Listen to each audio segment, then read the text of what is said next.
Bonjour, alors deuxième réflexion issue du bouddhisme tibétain, et cette fois-ci c'est le yogi qui parle, c'est-à-dire dans ce cas précis c'est un yogi qui est dans son ermitage au fin fond du Tibet, donc plus cliché on meurt, mais n'empêche que ça existe.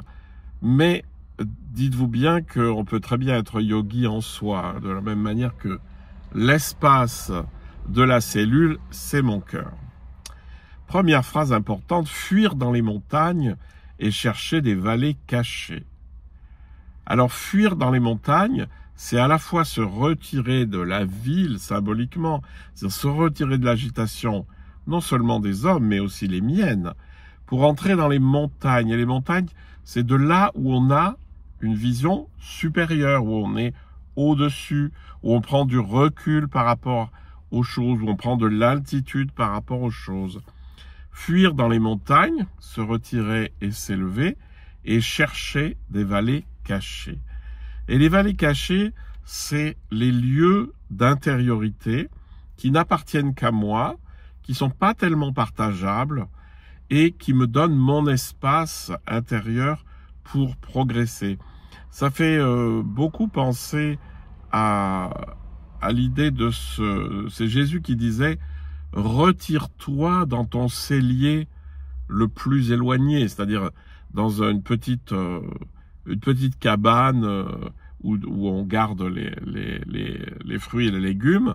Retire-toi dans ce petit espace, fuir dans les montagnes et chercher les vallées cachées pour pouvoir progresser. Il n'y a rien à trouver, ça c'est important pour la spiritualité. On ne cherche pas quelque chose, il n'y a rien à acquérir. La seule chose à découvrir est la suivante: la nature de l'esprit est vide, lumineuse et insondable.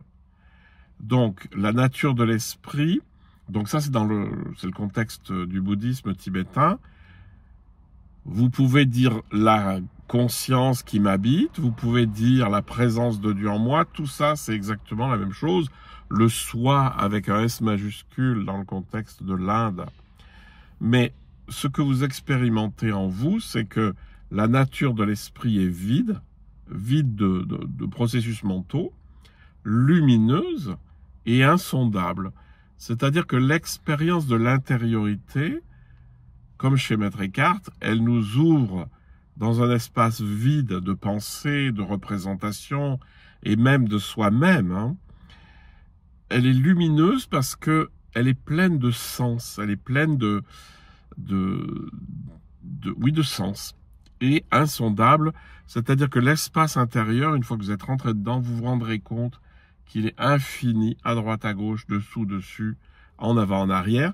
Ça rappelle Mathilde de Magdebourg qui décrit Dieu, mais c'est la même chose, comme une cellule de reclus dont les murs seraient plus vastes que l'horizon, le plafond plus haut que le ciel. Voilà. Et la nature de l'esprit est vide, lumineuse et insondable. Cette nature en nous, qui est la conscience, est toujours présente. Et on ne peut la reconnaître qu'à son parfum de compassion.